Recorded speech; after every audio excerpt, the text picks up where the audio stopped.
আসসালামু আলাইকুম। আজকে আমি মজাদার একটা নাস্তা রেসিপি শেয়ার করছি। বেগুনি তো আমরা অনেকেই খাচ্ছি এখন রমজান মাসে। একই রকম বেগুনি খেতে খেতে কিন্তু আমরা বোর হয়ে গিয়েছি। আপনারা এই রেসিপিটা ট্রাই করতে পারেন, অনেক মজা। তো এখানে আমি ব্রেস্ট পিস নিয়ে নিয়েছি অর্ধেকটা পরিমাণে, কাঁচামরিচ দিয়ে দিলাম, কিছুটা ক্যাপসিকাম দিয়ে দিলাম, এরপরে দিয়ে দিচ্ছি সয়া সস, গোলমরিচের গুঁড়া, আদা রসুনের পেস্ট, এরপরে দিয়ে দিচ্ছি একটু তেল, দিয়ে দিলাম গাজর কুচি, লবণ দিয়ে দিলাম পরিমাণ মতো, আর দিয়ে দেবো একটা পেঁয়াজ।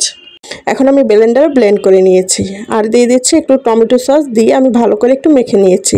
এখানে আমি লম্বা যে বেগুনগুলো আছে সেগুলোকে খুব পাতলা করে কেটে নিয়েছি, অবশ্যই পাতলা করে কেটে নিতে হবে।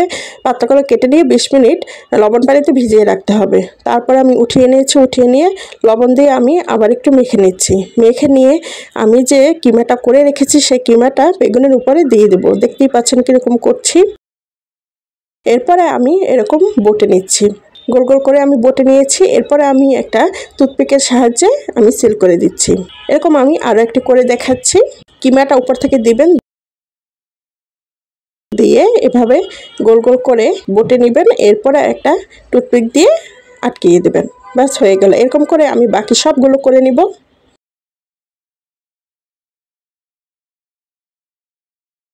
সবগুলো করে নেওয়া হয়ে গিয়েছে। পাতলা আঠা তৈরি করে নিচ্ছি। এখানে আমি 2 টেবিল চামচ পরিমাণে ময়দা দিয়ে দিলাম, লবণ, গোলমরিচের গুঁড়া আর অল্প একটু মরিচের গুঁড়া দিয়ে মিডিয়াম পাতলা ডো করে নিব। বেশি পাতলা যেন না হয়, কারণ আমি বেগুনগুলোকে এর মধ্যে ডিপ করে ভেজে নিব।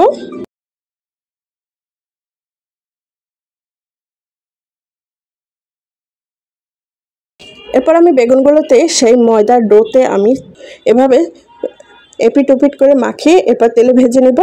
সবগুলোকে আমি ময়দার ডোতে এভাবে এপিট ওপিট করে লাগিয়ে ভেজে নিব। এতে করে যেটা হবে, বেগুনের ভিতর থেকে কিমাগুলো বের হয়ে আসবে না, আর অনেকটা ক্রিস্পি হবে। তো আমি সময় নিয়ে এগুলোকে ভেজে নেব। জোরে জাল দিবেন না, তাহলে কিন্তু কিমাটা হবে না। তো এখন কিন্তু আমার কিমা বেগুনিগুলো কিন্তু ভাজা হয়ে গিয়েছে। সবগুলো আমি তুলে নিচ্ছি। দেখতেই পাচ্ছেন কতটা সুন্দর হয়েছে। আমি একটা কেটে দেখাচ্ছি, ভিতরটা কিন্তু পুরোপুরি কুক হয়েছে, আর খেতেও কিন্তু ভীষণ মজা হয়েছে। তো আশা করি আজকের এই রেসিপিটা ভালো লেগেছে।